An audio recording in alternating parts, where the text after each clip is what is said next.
Representative Kevin Brady, Republican of Texas and the chairman of the Ways and Means Committee.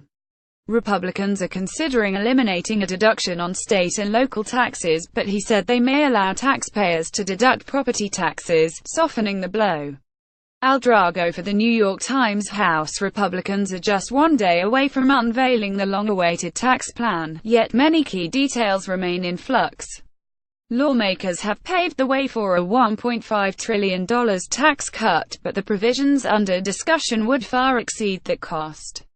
Republicans are still struggling with how to make the math work, including how to treat the wealthiest Americans, whether to get rid of some of the most valuable tax deductions, and whether to make the income tax cuts temporary. Here are some of the biggest issues and the current state of play. Partly repealing the state and local tax deduction. Eliminating the deduction that taxpayers take for state and local tax expenses has emerged as one of the most contentious issues in the tax debate. Doing away with the deduction would save $1.3 trillion over a decade, according to the Tax Policy Center, and could be necessary to give any big tax plan a semblance of fiscal responsibility. Many Republicans are happy to do away with the deduction because it tends to benefit wealthy people in Democratic states that have high local taxes. But several Republican lawmakers also represent areas where constituents, including those in the upper middle class, make heavy use of the deduction.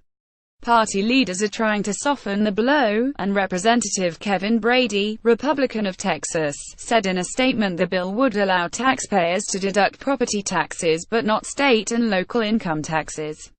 That may not be enough to win over Republicans in states with high taxes, including those in the Senate, who are crucial to the bill's passage.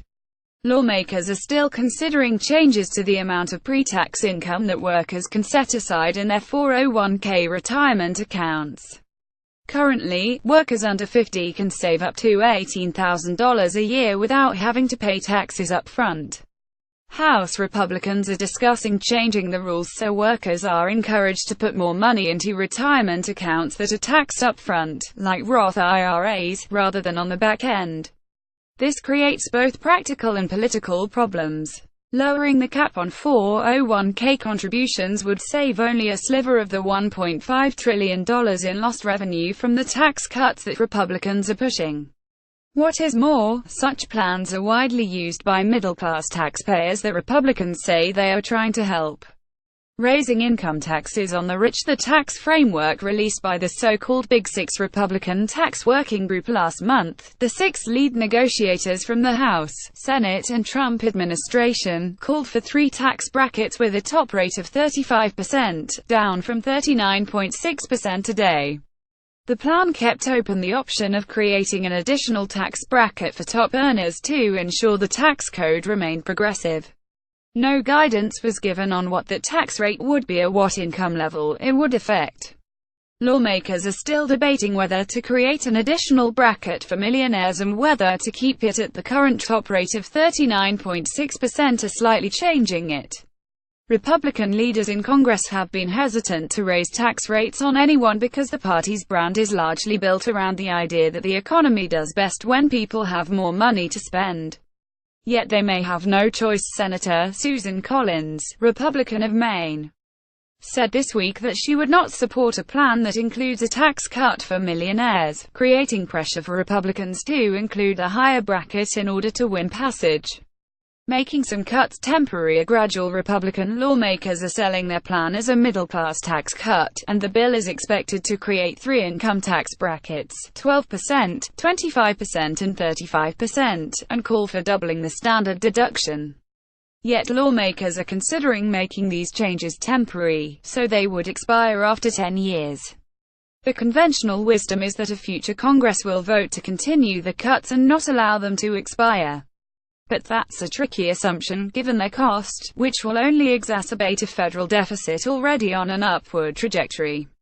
The Treasury Department said the deficit for the fiscal year 2017 grew by $80 billion to $666 billion. Federal debt, which has already topped $20 trillion, is expected to grow by an additional $10 trillion over the next decade, according to the Congressional Budget Office.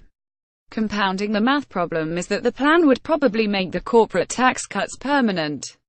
Lawmakers argue that a permanent cut, to 20% from today's 35% rate, is needed to trigger the economic growth they anticipate, and they say it will ultimately put more money into workers' pockets. Still, those corporate tax cuts are expected to cost $2 trillion over the next decade and, to help make the budget work, lawmakers are discussing phasing in the corporate tax cut over several years to get to the 20% rate. The White House on Monday seemed to suggest that was a non-starter. Limiting the estate tax. The original framework called for repealing the estate tax, which would reduce federal revenues by $239 billion over a decade. Estates are taxed at a rate of 40%, but the first $5.49 million of an inheritance is exempt from taxation. Couples can leave their heirs as much as $11 million, none of it taxed, meaning only a few thousand wealthy estates are subject to the tax each year. President Trump has talked about the estate tax as a punishment for farmers and small businesses, but his Treasury Secretary, Steven Mnuchin, has acknowledged that getting rid of it would disproportionately help rich people. That has turned into a key talking point for Democrats, who are already working to kill the bill in the hopes that they can find a way to a bipartisan tax plan. Republicans are now discussing raising the limit, instead of an outright repeal, so that more money can be left to families tax-free. One proposal frequently raised among lobbyists is that Republicans could attempt to double the existing exemptions, instead of eliminating the tax altogether.